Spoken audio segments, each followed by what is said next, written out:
Hi, everyone, and welcome to the third week of Obsidian October. It's very good to have you here with me again. The biggest news this week is, of course, the release of Obsidian 1.0. And one of the major changes, as I'm sure you all know, is the updated look and feel. It looks absolutely stunning. And of course, joining me later in the stream is Stephan from the Obsidian team, who's going to be, talking about theme development. And he's been instrumental, I should say, in the development of the new look and feel. So stick with me. It's going to be great. And before that, I'm going to continue on this tutorial series that we've got going on here. We've so far been, getting you set up with plugin development. We've seen how you can accept user input through ribbon actions and commands. And today we're going to be looking at settings. And so what do I mean by settings here? Well, let's say that you have a plugin that you want to let the users be able to change things or customize things and have those changes stick with you after you restart Obsidian, so they pop up again. Okay, so that's what we're going to be doing today. I'm going to share my screen here and we'll get started. So I left you last time with this plugin that I'm building for Halloween called the Spooky plugin.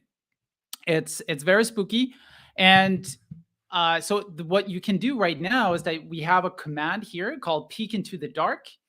We also have a ribbon action up here that does the same thing, but showing the differences between both ribbon actions and commands.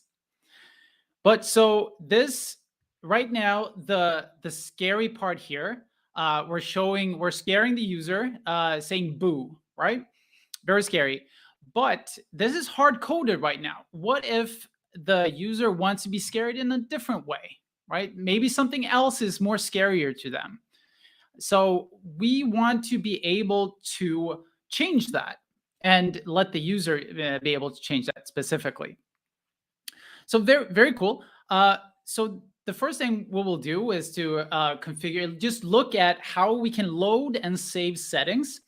And then we'll be adding a settings tab into the settings in Obsidian. So what we're going to be doing is that we'll basically add our own settings page here under the Obsidian settings. So let's dive into it. So the first thing that we want to be doing is to define what can we actually configure. And we do that let's see if we add another interface here. Let's call it the Spooky plugin settings, right? So here we want to define what kind of properties we want the user to be able to change in the settings. So let's call that the spooky text, right? That's going to be a string. So basically the text we want them to be able to change, right?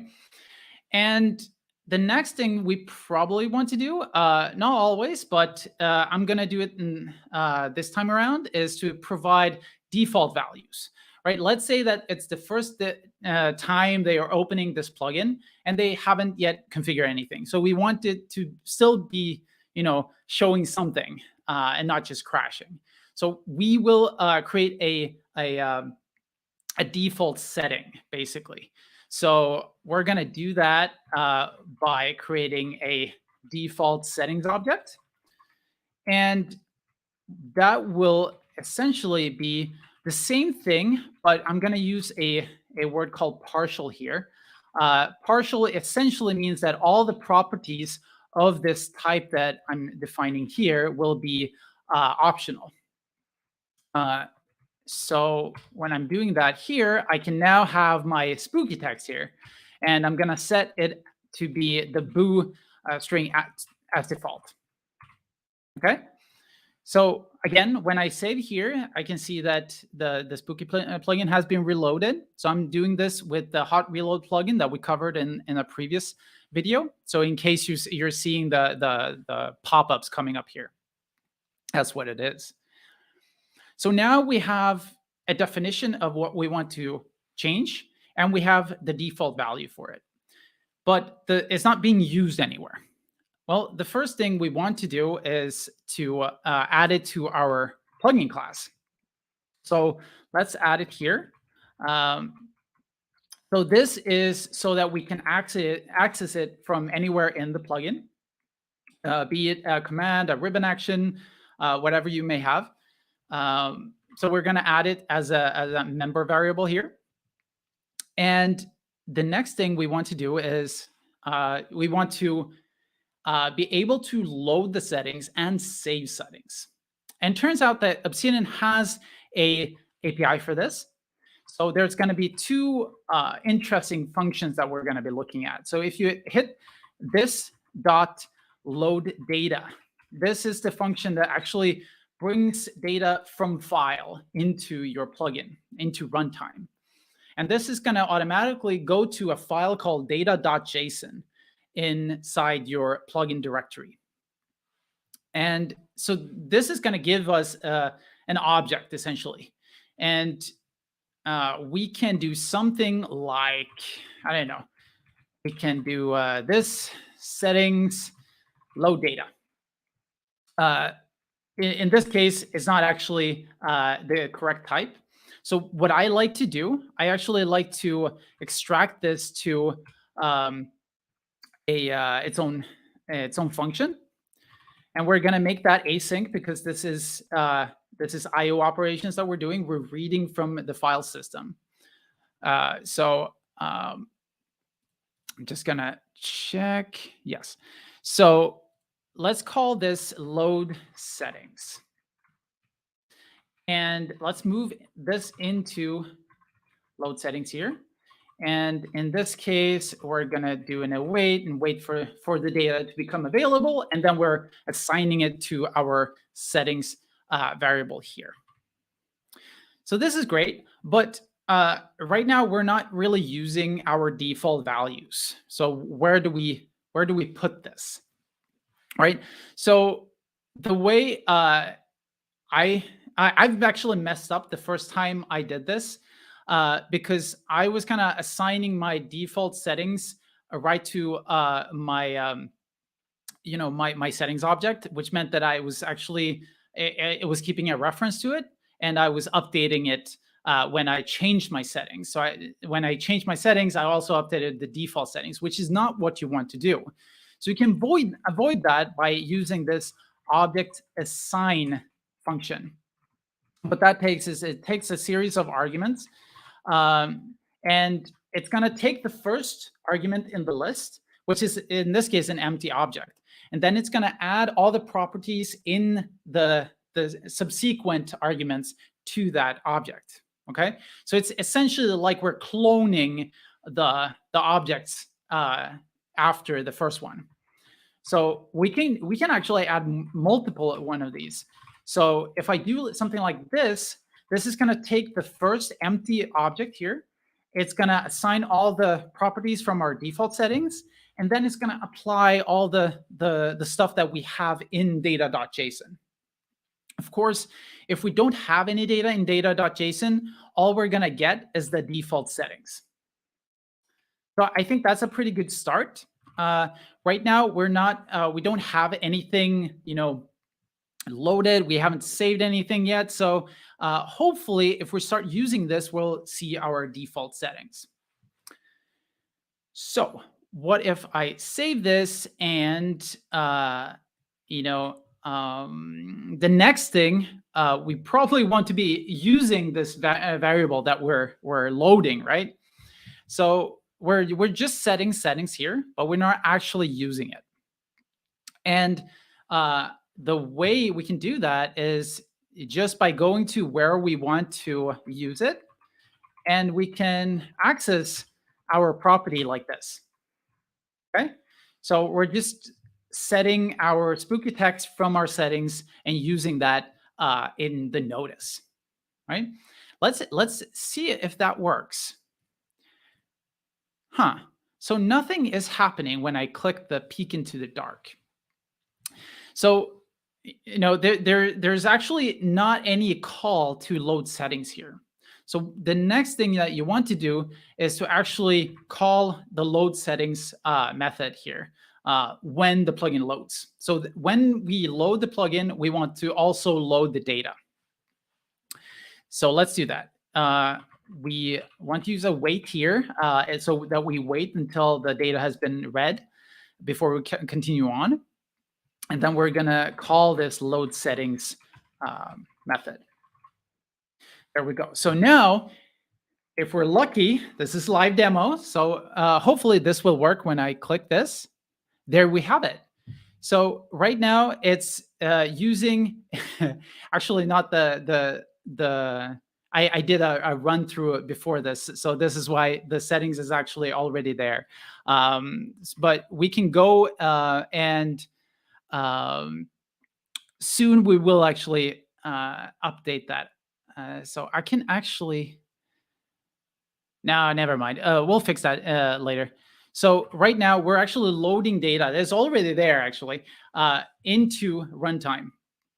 And we're doing this through this load settings call. Awesome. So now we actually want to change this because right now we can't really. The only way to change this is to actually go to the data.json file and change and update that, right? So we want to have some way of being able to change that inside the UI. And so Obsidian actually provides a pretty good tool for doing just that, which is called Settings tab. So that's the next thing that we will do. To do that, we need to create a new file. Well, we don't have to, but I like keeping things separate. So let's call that settings. There we go. And so right now we don't really have anything, but we will be creating a class. Let's call that spooky settings tab, something like that. So this is going to hold our settings tab. But in order for us to be able to hook this into Obsidian, we need to extend this with or from the plugin setting tab inside Obsidian. So you see that it automatically imported it for me. If you're using VS Code or any other, usually that happens by itself, but sometimes you have to manually import it. So let's close this so we can see a little bit more. There we go. So now you can see that there's a little red squiggly line under my class name. And that's because I need to implement a certain number of methods here. And the only one really is the display one. The display method is what actually is going to draw or where we can define the look or what fields we want to show or display. So that's a good start. The next thing that we want to do is to actually, bring in the plugin into the setting tab, because right now we don't have any way of accessing our settings. So we need an reference to our plugin or our settings variable, really. So we can do that by just passing it through a constructor. Turns out the plugin setting tab actually wants the plugin and the app either way. So we can take them and then pass them onto the plugin setting tab object.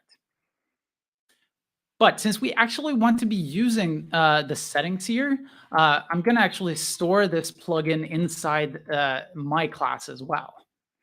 And I'm going to store it like that, and then I'm going to assign it. Something like that. So this means that now inside my display function here, I can actually access my plugin, and in turn, I can access my settings. So this is going to be very useful once we start, in order for the user to change anything, we need to be able to update our settings and load them, of course.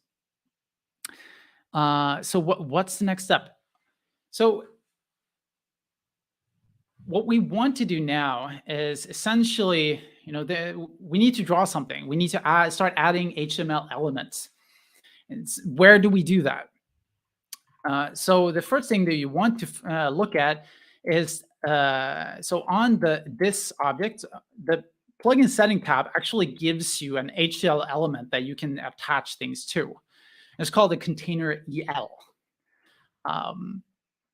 I actually like to write it something like this, where I just bring out the container element from the plugin settings tab. And from here, I can start adding elements to it. So container L is of type HTML element.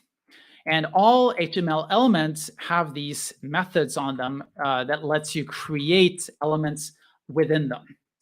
So the container EL element is going to be the container that contains our settings, essentially. So we will start populating and adding things to it. So let's first add a heading, H1 heading with some text. So spooky settings. When I save that, hopefully we will see something.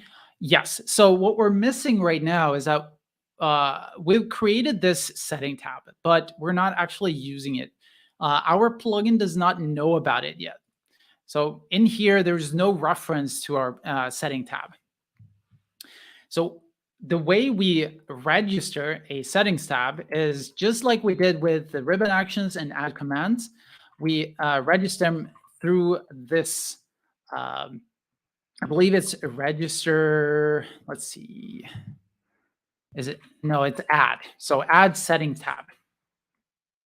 So here now we can add an instance to our setting tab, and it's gonna look something like this. So we said we had spooky setting tab, something like that. And now we can just pass our app from here and our plugin. There we go. And now you see that it's been reloaded because now we actually changed something to that actually the final output. So now if we go and look at settings, we will actually see that there's a new section down here called spooky. And right now it's not showing much, but we can see the heading that we created. So feel free to add things. You know, you can add any HTML elements here. So you can just go nuts here. If I add another H2 here, we can look and we have another one there. Very cool. So this is a good start, but you know, I'm just holding off on the inevitable. At some point, we're going to want to display this inside our editor, and I can of course do something like this where I can go to the plugin, just like I showed before. I can access the settings, and here's the spooky text. Right? I can do that, and it will show up here. But I can't change any of this, and you know that's probably what you want to do in here in the settings. So that's kind of the next thing that we want to do is we want to somehow have like a input field or a text field, some sort. And this is where the Obsidian API actually helps a lot. So there is a API class here called setting. So this is what we want to use. And it takes a single element, and that's the HTML element that you want to attach, you want to add the settings to. So in our case, it's going to be the container EL. And to that, we can now add certain controls to this this setting that we created. We can also look at some other settings we can set, which is more, the actual setting itself. So let's say we set the name for the setting here, and it's going to be the spooky text. We might want to give a description of, what is this for? Make it real scary. Something like that. Let's see how that looks. Okay, so now we have the text here, the name of the setting, and we got some nice description there, but we don't actually have any control. So we're gonna be adding, as you can see from the autocomplete here, there's a bunch of stuff we can add here. We can add color pickers, drop downs, sliders, all sorts of stuff. In this case, I'm gonna change the text. So I'm gonna be adding a text component here. This actually takes a callback. So the argument to that callback is the item that we want to configure. So it's a text component that we want to configure.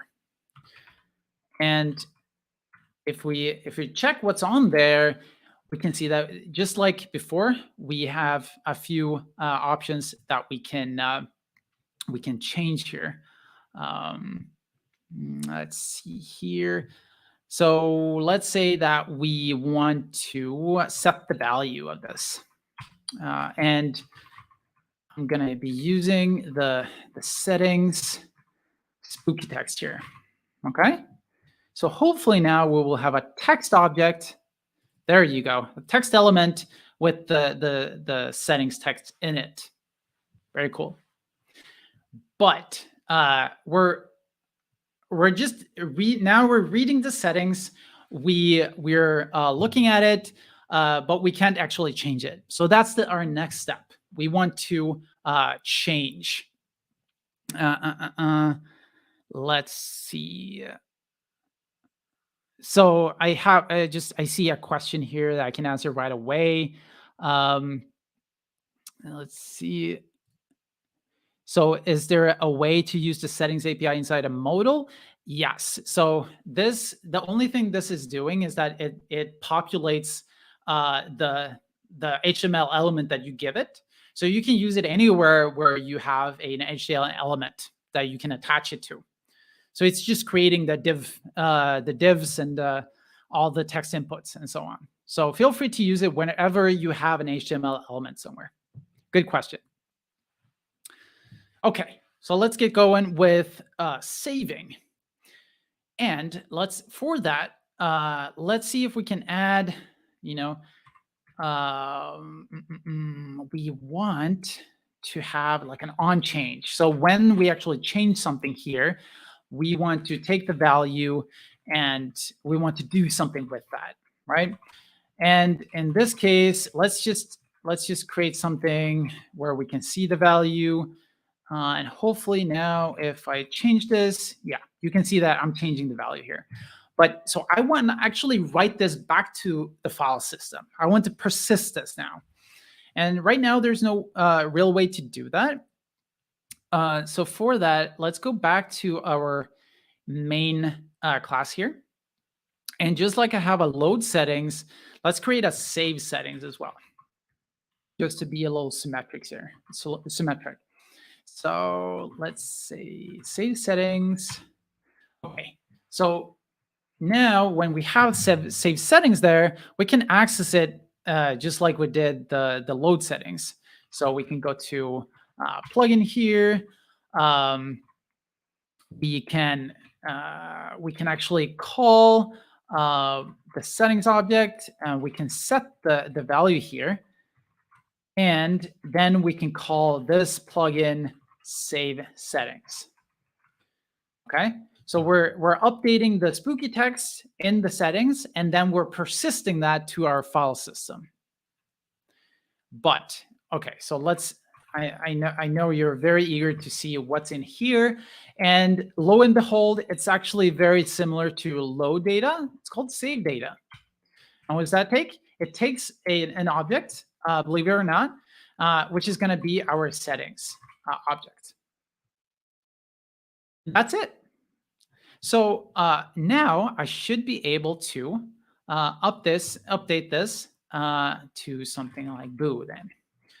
And should be already saved here. As soon as I change this, it should be saved. So let's prove that this is actually working by disabling the plugin.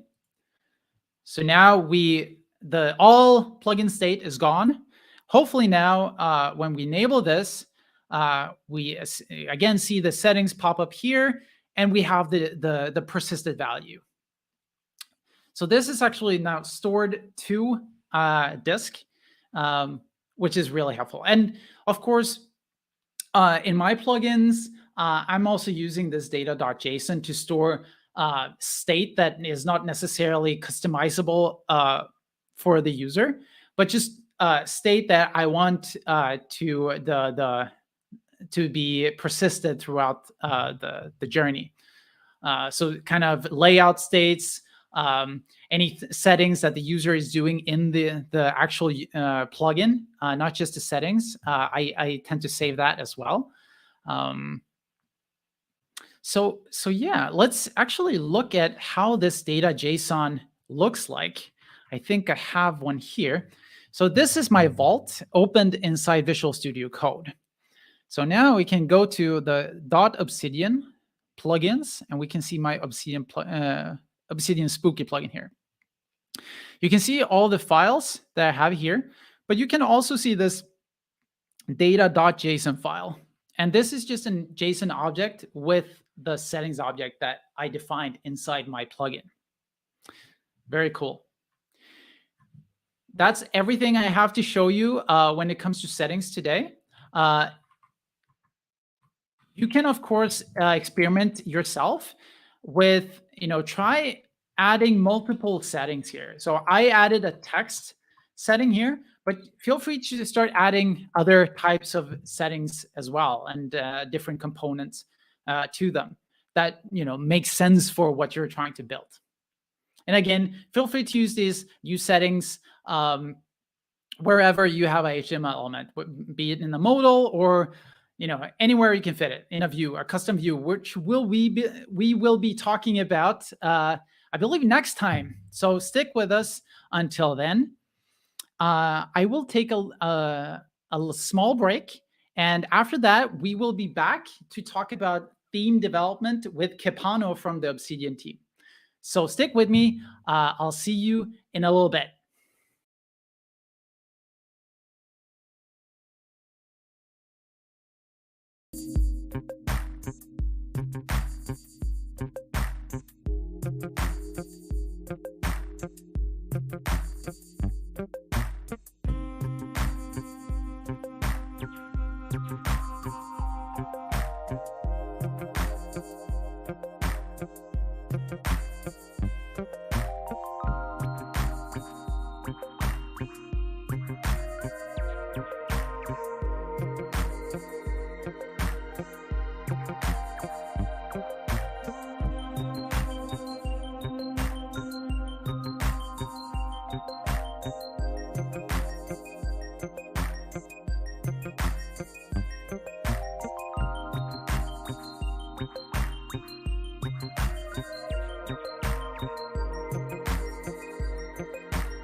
Hi, and welcome back. Happy that you're still with us.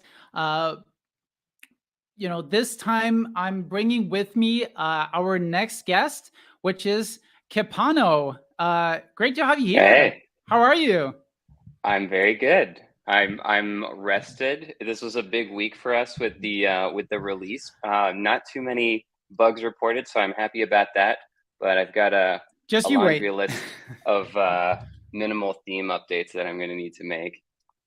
Oh yeah, because you're also the author of the minimal theme. Yes. Well, I guess that's how it started. I was making minimal theme pretty much the minute I started using Obsidian back in like May 2020. I was like, I need to start making some tweaks to this. And that's where it started. Worked on that for a couple of years. And then the Obsidian team asked me to come help out on 1.0. And I was very excited to do that.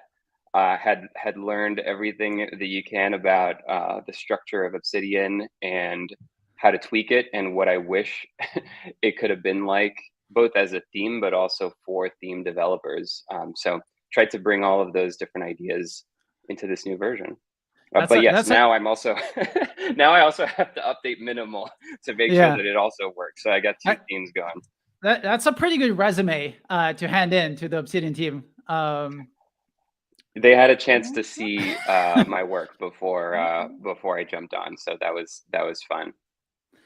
Cool. So I, for one, I'm really digging the new default theme. To me, it definitely has a more polished look to it, and so I kind of understand that with this new look, you've also made like some big changes to how you develop themes in general, right? Could you Yes. maybe talk a little bit about that? Definitely. So, one of the things that we wanted to make a lot easier is making small changes to Obsidian. And we're going to talk about themes. We're going to go into, maybe we'll create a spooky theme together.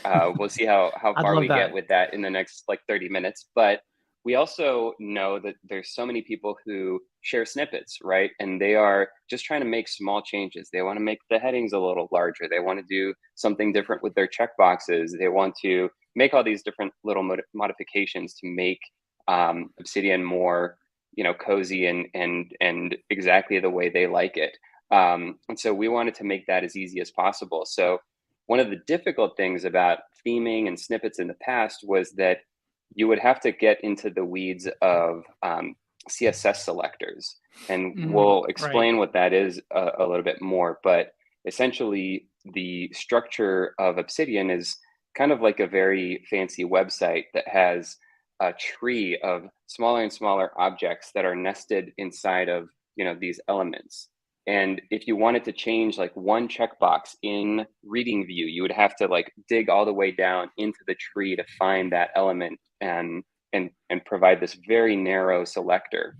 So what we've done instead is abstract all of that and bring it all the way up to the top, and basically make a list of, there's something like 400 variables now that you have access to that Oh allow you wow. to directly control pretty much every major thing in the interface that you want to be able to do in essentially 3 lines of code. At the minimum, it's about 3 lines of code. You can make something as advanced as you want, but you can get there much, much more easily. And so for themes that are some of the more advanced themes like minimal, but also like Sanctum, or many of the kind of more the ones that have, like primary is a good example, that have a lot of features to them. What we're seeing is that the amount of code is basically drastically being reduced. Like 80% of the code can be thrown out. Oh wow, that's a lot. And that's great, because as a theme developer, you really want to have not too much code that you have to maintain, and that makes things a lot easier. Right. And you want to be able to make things consistent. I mean, if you have all these, classes that you need to define, if you change one and forget to update the others, then you certainly have an inconsistent theme. But what you're saying is that now we have these customizable things, Variables. variables at the top that we can just tweak and then have that ripple throughout the whole interface. Is that what you're saying? And it's yeah, exactly, and it's also more future proof in 2 ways. One is, if you're using those variables kind of at the top level, if there are changes to Obsidian in the future that affect how the classes are structured, Right. those won't your snippets or your themes are less likely to get broken, because you won't have to change those selectors. The other Right. thing that we introduced that's new is the theme versioning system. So before, kind of themes were just something that you would install, and if you wanted to update them, you could go into the theme manager and click update. But it was a little difficult to know what was happening behind the scenes. So what we've done is actually moved the theming system to use the same versioning as plugins. So before, themes didn't actually have versions as far as Obsidian is concerned. Mm, Theme developers could keep track of their versions, but the Obsidian app didn't really know what was going on. And so with that, we're also able to introduce the minimum app version that your theme right. is allowed to run on.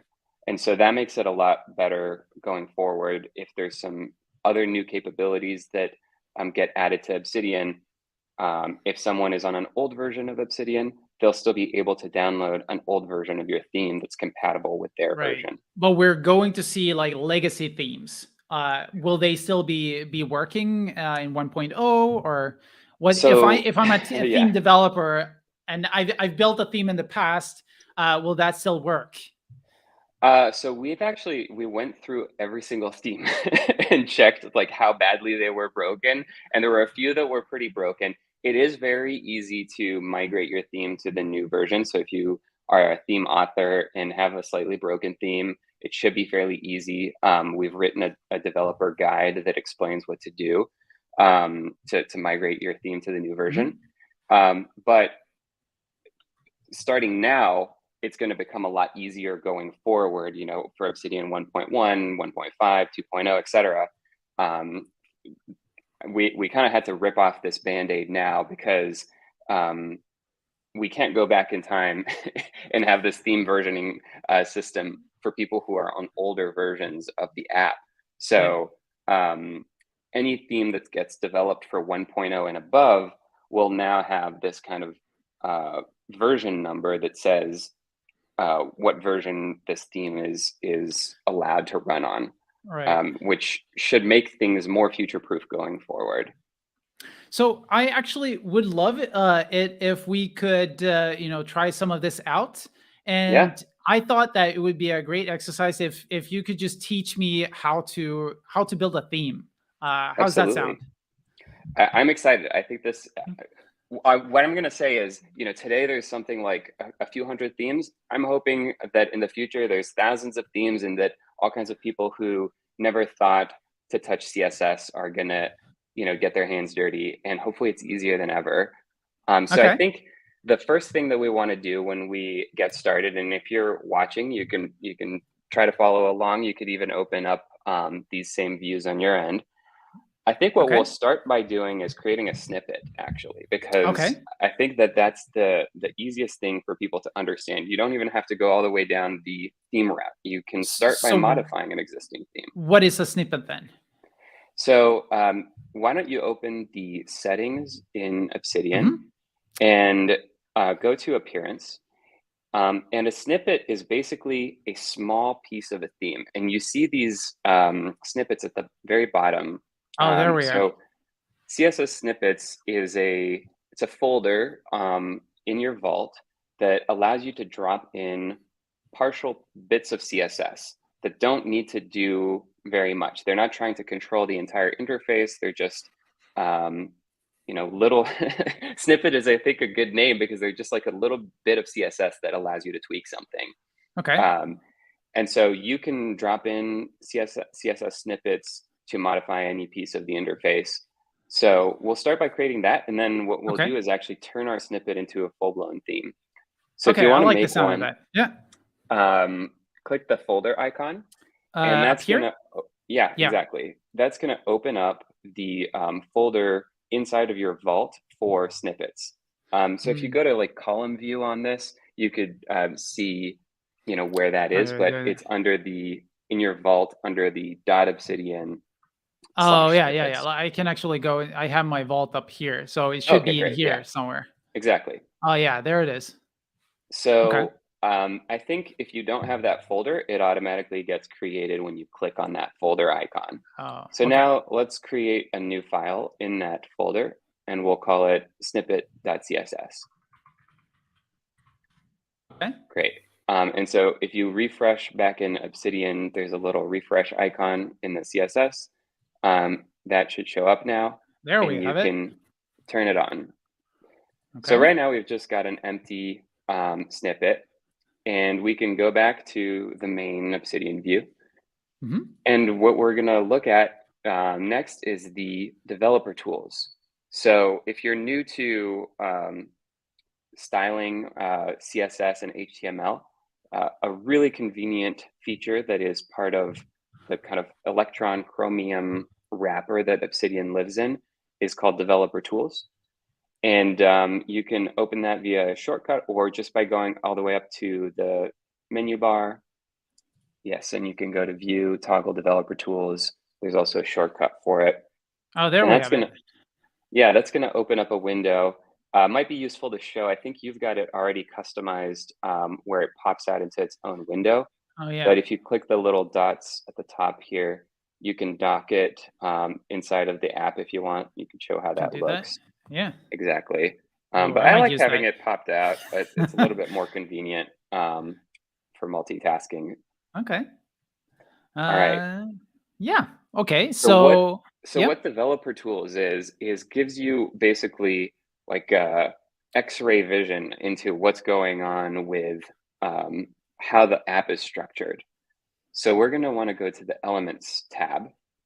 And there we got the entire HTML document, right? Because this is really just a web page. Yeah, I mean, Obsidian, and that's what we love about Obsidian, is that it runs using all the web technologies. And so the fact that you've been able to demo how to create a plugin so easily, we really get the benefit of being able to leverage all the web stuff out there. And so you're showing, I think, the right thing, which is what I was describing earlier, the tree structure. So if you want to, you can explore how the app actually works by unfolding the levels of this tree. Oh, yeah, and if I hover this, I can kind of see where I'm at. Okay, so and you can keep unfolding to keep going deeper and deeper. And now Developer Tools also has this really great little tool, I guess, which is the little icon in the top left corner. This one? Basically, click on that. And this is called the inspector tool. And it allows you to basically hover over an element and find it within the tree. So this is super convenient because if you are looking for what is that thing called, what is the variable associated with that, you can find that very easily. So go ahead and click on that, for example. Like, okay, so you've selected the inline title. Maybe open your Developer Tools into another pop-out window just so that we can see things a little more. Let's see, I have it in, let's minimize stuff here. Yeah. Maybe we can make this a little bigger. And you say pop this out? Yeah, that way we'll be able to see things a little more clearly. Oh, yeah. Okay. So on the left side, you've got the tree of elements. And then on the right side, you have what properties are associated with that. So the right column is really what you want to be looking at. This one? So what you've selected, yep. So maybe drag it out a little more so we can see this better. So what you're looking at right now is the inline title. So this is actually a new feature that we added in 1.0. So now the name of your file appears. You can also remove it if you want in the appearance settings. But you can see here what I'm talking about when it comes to variables. So the red these text, ones, yeah. Yeah. So the blue text that you're hovering over are the values, which are defined as variables that you can customize. The red text represents the attributes. So it's saying font weight equals the inline title weight variable. So then the other thing that you'll notice in that view is in the corner, in the top right corner, it says app.css. Oh, here, yeah. And what that's saying is, where are these rules being defined? And all of these rules are being defined in the app.css file, which is the most important file for theming in Obsidian. Oh, you're loading, yeah. So if you click through to that file, it's going to open in another tab of the developer tools. And you might even want to basically copy paste this entire thing. So why don't you actually Command A, the entire thing, just grab the entire thing. Okay. And then Command C and Command P, paste it into your VS Code that you've got open. Maybe let's just make a new file. That will just make it easier for you to just make a new file, and then we'll be able to look at it. You could put it anywhere; it doesn't matter. Yeah. Oh, okay. So we're just gonna make a copy for ourselves here, just so that we can take a look at it. But nice. if you scroll all the way up to the top of this file, this is the app.css. Okay, you're gonna find a list of all of the new variables. So this part that we're looking at is really what's new. Earlier, I was saying that we've kind of brought all of this stuff at the top level, and you can see that line 1 is body. So body is the only selector that we need to talk to, and body is for when we're assigning variables that have to do with almost everything that's not colors. We'll talk about colors in a second. Body is just the wrapper around the whole app. So we're defining our values for these variables at the top level, and they're alphabetically organized. Hopefully they make some sense. They're named hopefully fairly intuitively. Oh yeah. But you can then use the developer tools to try and understand what's going on. There's quite a few in here. Yeah, there's about 400. It's Yeah. surprising once you start to you start to realize that there's a lot of things that people want to tweak. But why don't you go to the inline title? Scroll back to the zone here where you were. Inline. Yeah, so inline title. Or did you want the class? We don't need the class because we have the variables that are associated with that. So right now, what another thing that you'll notice is that you can relate variables to other variables. So we're now looking at what is being defined as the inline title color. And what it's saying is that inline title color is equal to the H1 color, which is your heading color. But maybe you don't actually want that. Maybe you want to set a different color for the inline title, or a different font or a different font size. So why don't we take the font size? That's a good one. So inline title size, copy that line. That's the 207. This one? Yeah. Yeah, take that and put it over in your snippet. Okay. And just like paste that. it there. Now we're going to need to wrap it inside of the body. So put body and curly bracket, and then let's just move that in there. Yeah. So now save. Maybe you want to have it side by side with the app so that we can see. It should refresh automatically right on the fly. So you haven't changed anything yet. Nope, not yet. Let's maybe you could close that find. Yeah. So let's replace what says var h1 size by you can put 1em and save. Oh, nice. So em is a value, is a unit in CSS that means the width of a letter M. And it's just the size that you're using for the font size of your overall Obsidian app. So we've just set the inline title size to be the same size as the normal text. Oh, okay. I see. But you can I can go nuts here, right? I can just make it 30. Just blow it up. I see. Go see what happens. There you go. Or 3 or 2 or whatever you want. Maybe that's more my speed. Okay. Yeah. Yeah. So we're at we've achieved minimum snippet viability, right? This is the MVP. I like it. Exactly. We've created a snippet. It works. It allows us to do anything we want. So I see you have another tab open that is in the Obsidian app around the Japan trip planning. This is a note I created for some screenshots, sent it over to you.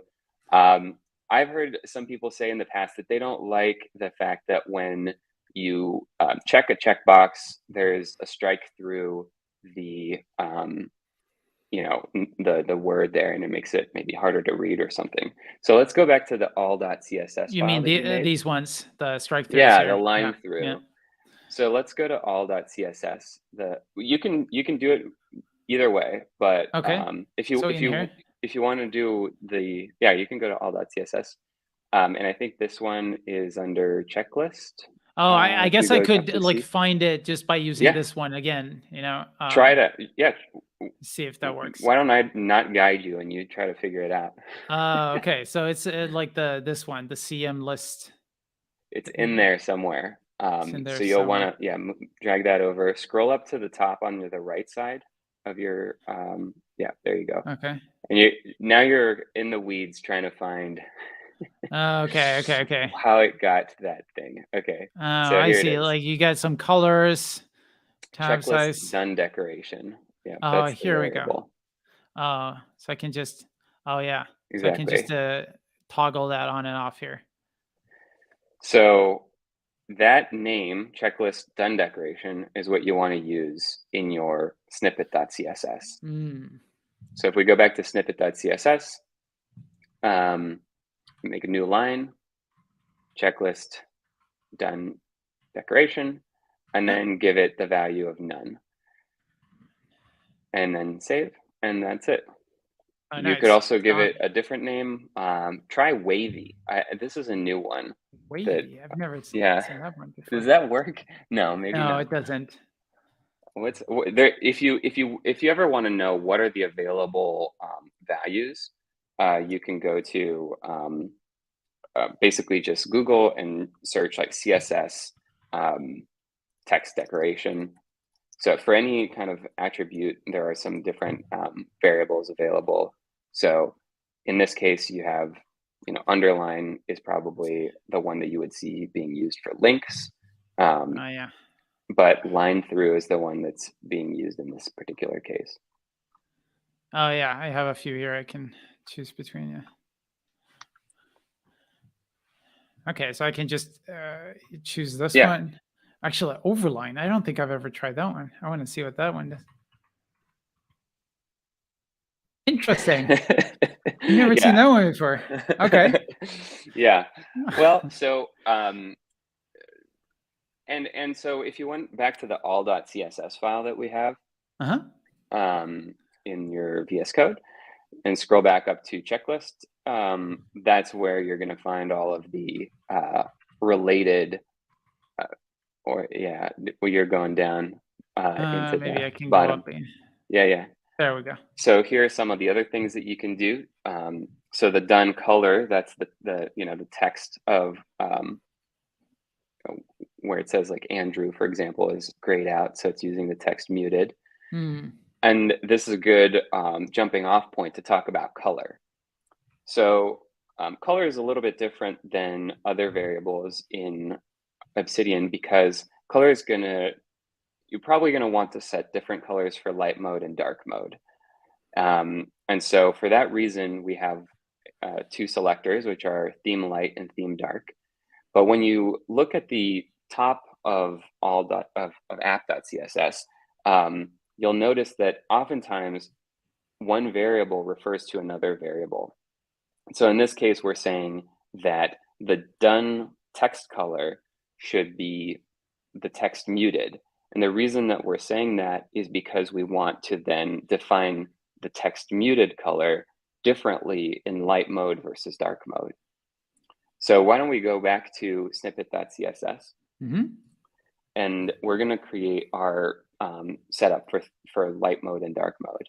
So go down below the body and then start with dot theme hyphen light and open the curly bracket, and we'll just set up the dark one as well. So theme dark, you can put that below. Exactly. So now we're starting to create the kind of structure of our color modifications. Now, if you want to understand how colors are set up, they are also in the all app.css, sorry, but they're below body. So in here. Yeah, so if you keep scrolling down at the end after body, you're going to start to hit the above that. I went too far. Now we're in I'll just search instead. Theme light. Exactly. Okay, there we go. And so this is where a lot of the colors are defined. So actually, in the new version of Obsidian, we've also created these new variables. If you scroll back up a little bit, that are called the base colors. And if you're, let's say, thinking about making something like Solarized or Nord or one of those kind of off-the-shelf color schemes, you can actually save yourself a lot of time by just changing the base colors. So for example, I think the text muted is actually set to, let's see if I know off the top of my head. I think it's color base 60. Oh, here. Oh, it's like the grayscale essentially. So you could take this. So this lines 504 through 515. and take all of those colors and paste them inside of your theme light. I think that you were in theme light right there. Yep. Yeah. So now, actually, does VS Code give you like a nice little color picker, or what can I you do think you with that? can. Oh, I okay. think you can. Oh, fancy. Okay. So why Yeah. don't yeah. Okay, great. So actually 40, I think, is the color for That's selected borders, but I okay. think 60 is the one for, yeah, so, Let's go crazy. See if we can. okay, let's see what happens. Okay. There we And go. save. Yeah. I might have said something wrong here. Oh, I think it's 70. 70. uh, Okay. yeah, sorry. Let's try Okay, that one copy instead. paste it there. Okay, should work. There we That's go. almost, yeah. Okay, I see some red So, there. so this is so we've like skipped all the way to the raw kind of like core underlying variables, because you can actually map variables as deep as you want. So what we said earlier is that the the done selected state of a checkbox refers to text muted, which then refers to color base 70. But color base Correct. 70 is also used in a lot of different places. And this is super convenient if you're trying to quickly, create your own like solarized or Nord or Dracula type of modifications. So you see that we're still in the snippet world, but we're starting to make a theme here. I'm not sure exactly. This is definitely a gory Halloween theme so I far. can work with this. This is okay. Okay, Yeah, so yeah, this, like you said, this is a snippet. How do I turn this into a theme then? great question. So a theme is really a snippet plus it's contained inside of a folder, and we've got this new file since 1.0 called manifest.json. So I think the best way, if you're a beginner, to understand how this works is let's go to the app settings, the Obsidian app settings, Uh-huh. and go to appearance. Do you actually have any themes aside from the default right now, or no? No, No. not in Okay. this vault. Let's go to manage and let's just download a theme. Probably not minimal actually, because it's Okay. one of the more complicated ones. But try Atom, I think, or Nord. Okay. Let's try Yeah. that one. Okay. Okay. Ooh. So now let's go into the folder structure that you have. Oh, you Um, can actually just click on that. uh, Exactly. That's good. okay. Actually, let's go here. I think that's easier. Okay. Okay. Um, So, now I have this. Okay. Okay. I exactly. see it. So this is the structure of a theme. So a theme, there's a folder inside of your Obsidian, dot Obsidian folder, and Mhm. then within that you've got themes, and then within that each theme has their own folder. So let's make a folder inside of themes for your theme, and let's just call it spooky. Ooh. Love it. Now take the manifest.json from Atom and let's copy paste it into spooky, and that'll just give us the template. So here we have it. We'll call your theme spooky, and put your author name in there. And this is a new file. This is what I was talking about at the beginning, which is that we've got a min app version now. So leave it up to 0.16, which is the version which is now officially called 1.0. So you can, if you want, put it as 1.0.0. And that will say that this theme is compatible with anyone who's using 1.0.0 or above. Now let's also create theme.css and Okay. just make a Let's go new here. theme.css file. And then let's take your snippet and copy paste the content from your snippet into Spooky. Okay, and now save that. Yep. Now let's go back to Obsidian. Let's go down and turn off your snippet, because now you're gonna have two things that are Oh trying yeah, to do yeah, the yeah, same yeah. thing. Okay, Yeah, let's turn exactly. that off. And now you may need to refresh, but go to the themes list. Yeah. Here. And show installed only, maybe at the top of the toggle. Oh, there we Okay. have it. Yeah. So we've got the spooky theme. So click on that. And oh, yes, this is one more thing that we're going to have to update. Okay. Go back. Right, because there's like a You don't README have or a something. it's not a GitHub. Right. It's not on Okay. GitHub yet. Let's So see. go back to the drop down. Oh, you may have to refresh the app. Or maybe just the settings. Oh, There here we we go. have it. Okay, yeah. Close Okay. and open settings. There All right, we so now we've go. got spooky. So that's just the setup of, now you've got a theme. A theme doesn't need to contain anything. I mean, really, like I said, a theme is just a CSS file plus this manifest.json that kind of defines the name of it, who the author is, and what version it's compatible with.